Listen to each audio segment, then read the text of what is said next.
ce qui se cache derrière les fortes tentations sexuelles. La Bible dit dans Jean 10, 10.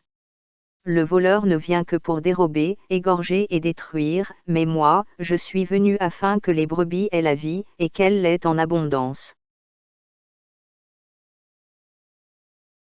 Le diable envoie la tentation du péché sexuel comme une forte pression pour que tu lui ouvres la porte de ta vie afin qu'il puisse légalement et facilement voler ou détruire quelque chose de bien précis qu'il vise dans ta vie.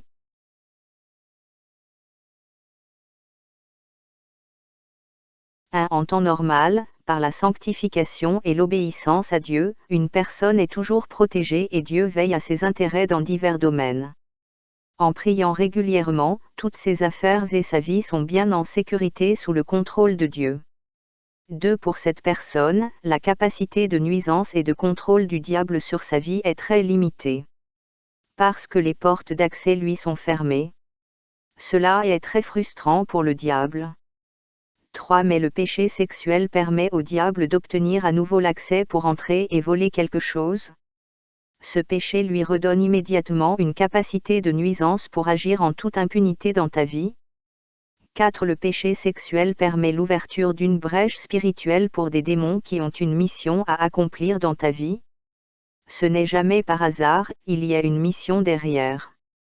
5. Lorsque tu traverses une soudaine et forte tentation sexuelle, demande-toi ce que le diable cherche à te voler et cherche activement Dieu pour avoir la grâce de résister.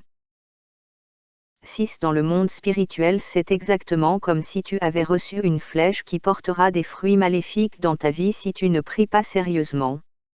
7. Quand tu reçois une flèche spirituelle de tentation sexuelle, sache qu'on a déclaré une guerre contre toi dans le spirituel et qu'on cherche à te nuire.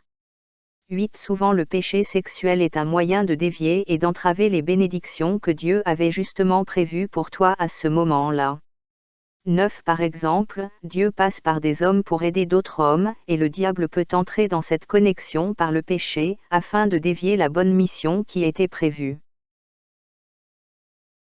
10. Francine se connecte au ministère du jeune pasteur David, car sans le savoir Dieu l'a guidé vers cette personne pour accomplir un objectif bien précis de délivrance et de bénédiction dans la vie de Francine. Ni Francine ni le pasteur David n'ont de mauvaises intentions, mais le manque d'expérience et de discernement va faire échouer la mission que Dieu leur avait confiée. Alors que la relation de conseil pastoral a commencé et qu'ils sont en contact fréquent uniquement dans ce but, ils commencent tous les deux à ressentir des sentiments intenses et une attirance soudaine l'un envers l'autre. Sans le savoir, ils ont reçu une flèche du diable pour les faire tomber dans le péché et détruire ce que Dieu voulait faire pour Francine à travers cette connexion. Des sentiments amoureux induits par le diable se développent entre eux et un beau jour, malgré les bonnes intentions, ils finissent par succomber à la tentation. Désormais Francine ne peut plus recevoir de bénédiction à travers le ministère de ce jeune pasteur, car la connexion est souillée. Toutes les grâces et toute l'aide spirituelle qu'il aurait pu lui apporter sont détruites et lui-même n'est plus en état spirituel d'apporter ce que Dieu voulait qu'il apporte à Francine. Ils ont tous les deux été victimes d'une attaque très stratégique pour disperser leur connexion. Dans cet exemple, le diable a volé une opportunité de délivrance et de progrès spirituel. 11. Ne croyez pas que tous les sentiments amoureux sont réels, le diable peut facilement manipuler vos émotions et créer de faux sentiments amoureux qui ne sont qu'un envoûtement mutuel et non pas une volonté maritale venant de Dieu. Mais par le Saint-Esprit on peut briser cet envoûtement, retrouver sa pensée normale et obtenir la délivrance si on se confie en Dieu. 12. Le jeune frère Martin est accablé de dettes financières, il cherche comment s'en sortir. Dieu le connecte avec une dame qui fait des affaires et qui a de gros moyens. L'objectif de Dieu est qu'à travers cette femme, le frère obtienne un travail et puisse sortir de la précarité. Mais parce que le diable déteste le frère Martin, qui a un appel de Dieu sur sa vie pour prêcher l'évangile dans le futur, alors il envoie un bombardement de flèches d'immoralité sexuelle. Au lieu de se concentrer pour récolter la bénédiction que Dieu voulait pour lui, le frère Martin se retrouve à faire des rêves romantiques et à fantasmer malgré lui sur cette riche femme d'affaires qui lui a été présentée.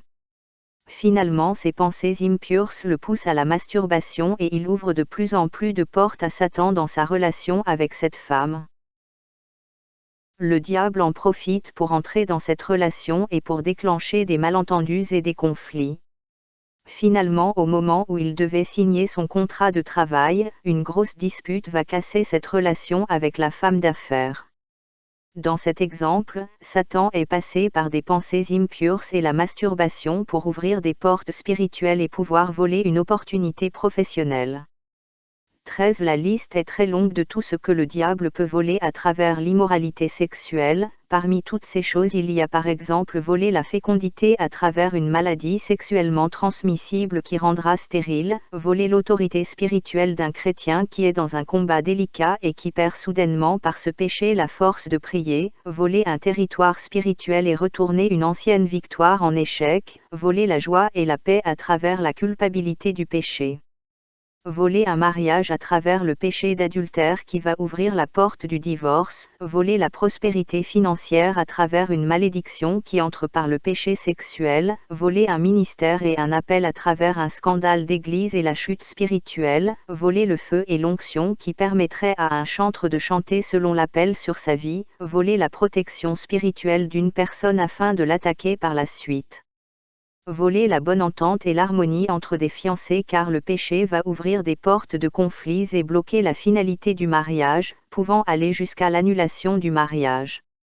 Voler la dignité, l'image publique et la réputation d'une personne qui avait accompli beaucoup de choses positives, par les scandales publics. Certains ont perdu une grande carrière politique ou sportive parce qu'ils sont tombés dans un piège à des tournants très stratégiques de leur destinée. Mais au-delà de toutes ces choses, c'est surtout qu'il va voler votre intimité avec le Saint-Esprit, et vous vous sentirez horriblement déconnecté de Dieu.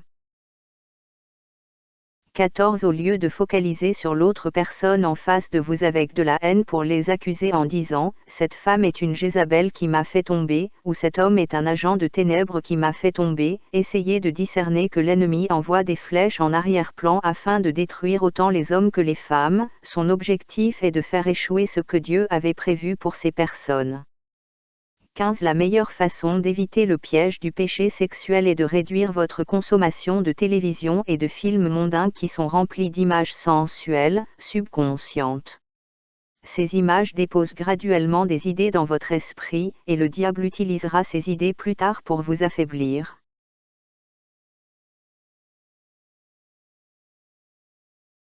16. Soyez remplis de la parole de Dieu et traitez par la prière le problème des flèches qui sont envoyées. Ne laissez pas les flèches rester dans votre vie car elles produiront un fruit.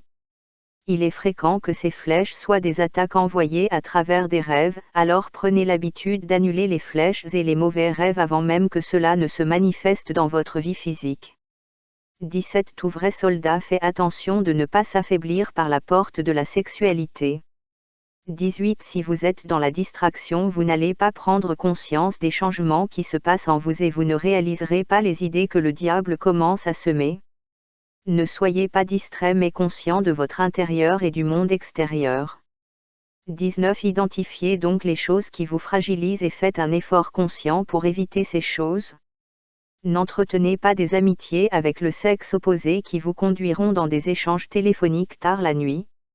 Évitez de suivre des séries et des films remplis de sensualité. Évitez de lire des romans fictifs qui encouragent des frustrations dans votre vie. Évitez de participer au partage de vidéos impures sur les réseaux sociaux. Ne vous intéressez pas aux scandales sexuels et aux histoires frivoles qui activent votre imagination au bénéfice du diable.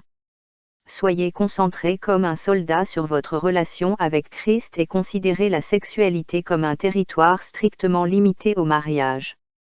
Combattez le bon combat de la foi et armez-vous du même état d'esprit que Christ. Soyez forts et courageux. C'est notre appel.